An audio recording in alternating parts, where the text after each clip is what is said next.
Welcome back to the Lightning Strike with Mohammed Fahim. Good morning, folks. Welcome back to the Lightning Strike. Your host, Mohammed Fahim, here with my co-host, Ken DeLuke, Dr. Sheila White, Read Bible, and Carl Moose. Maria Muzaffar is not joining us today. She's traveling. And as promised, last week we spoke a lot about AIPAC and how they are buying our Congress people and our senators. And I gave out some names and some numbers, including Hakeem Jeffries, Chuck Schumer, Kathy Hochul, Tom Suzy, Laura Gillen, Pat Ryan, Josh Riley, Richie Torres.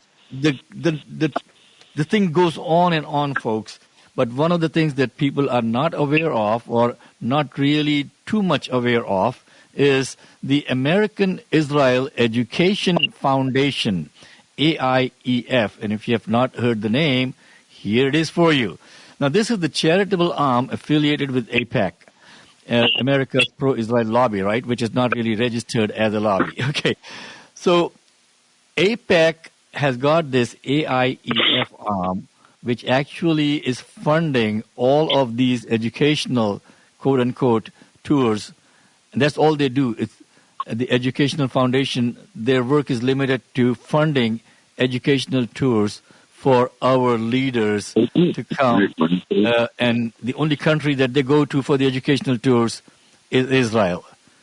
Now, since 2012, this foundation, which is affiliated with AIPAC, has sponsored trips to Israel for hundreds of U.S. lawmakers and their staff folks. More than a quarter of the roughly 4,100 privately sponsored foreign trips by House members and staff since 2012 were to Israel, with the vast majority of them funded by AIEF. Now, what do they do when they go there? They go and they visit all over the place. They meet with the military people. They meet with the elected representatives in Israel. They meet with the president of Israel also. And in specific years recently, as many as 81 members of Congress have traveled to Israel in a single August. Now, you can take it for what it is worth, but House members have made nearly 1,400 trips to Israel, Ken, in recent years. This is nearly all funded by AIEF. Now, why are we allowing our House members to go and visit and being funded by this organization, which is so totally owning our Congress people and our senators? This is unconscionable, folks. The Senate, being smaller, has reported over 2,600 trips by its members and staff worldwide since 2012. There's no really public disclosure records to consistently specify the sponsors, but it is widely acknowledged that a substantial portion of Senate trips to Israel are also funded by AIEF. That is something that should give us pause, because what is continuously happening now in Gaza is this continued expansion of the Israeli attacks on Gaza. They have issued a new evacuation order now for thousands of Palestinians living in central Gaza.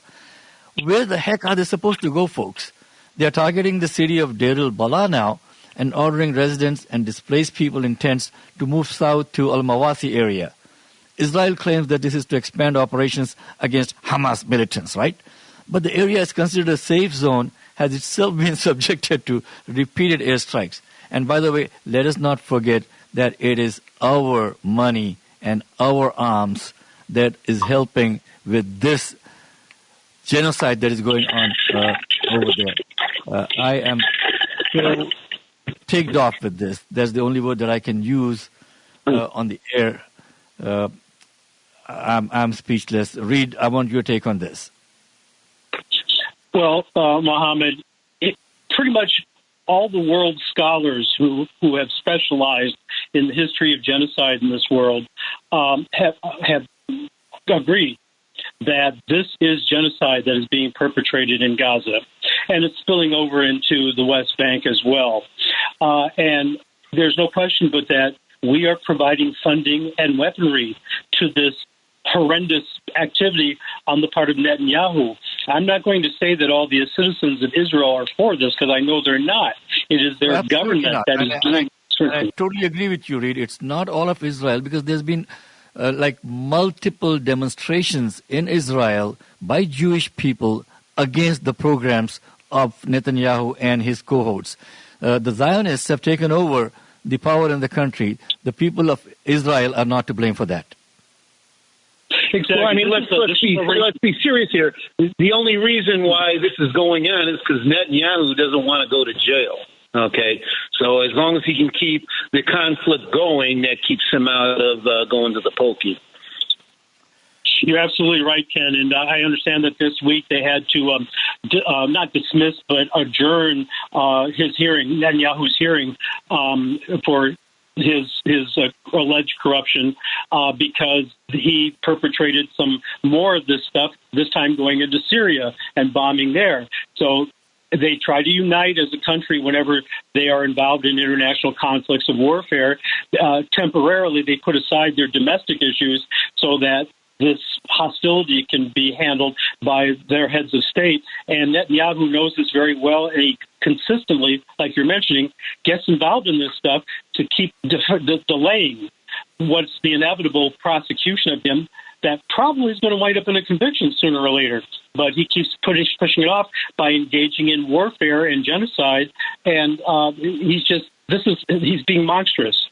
And there is international arrest warrant out for him issued by the International Criminal Court. So this is probably criminal activity on his part, and we are complicit in it. Our government is complicit in this. And unfortunately, we are not supposed to talk about it. And any time that you bring up this thing, oh, you're anti-Semitic. Well, let's not forget that Netanyahu's last name is Kowalski or something like that. He was his father was not even born over there, or he was not even born in Israel. These guys have come in from Poland and Russia and other places and claiming to be Semites, where actually the people that have been born there in Palestine, including the Christians and the Jews and the Muslims, those are the real Semites. And by the way, let us not forget that Israel recently bombed the only Catholic church remaining in Gaza. And this is absolutely horrendous that they are bombing churches, they are bombing universities, hospitals, and at least 32 Palestinians were killed on Saturday, folks, like a day back, just trying to get food. Nearly 900 Gazans have been killed in recent weeks. This is unconscionable, and we should not allow this to happen on our watch. Because remember, folks, today history is not written by some people and read by many. Today's history is being written by social media and people like us every single day.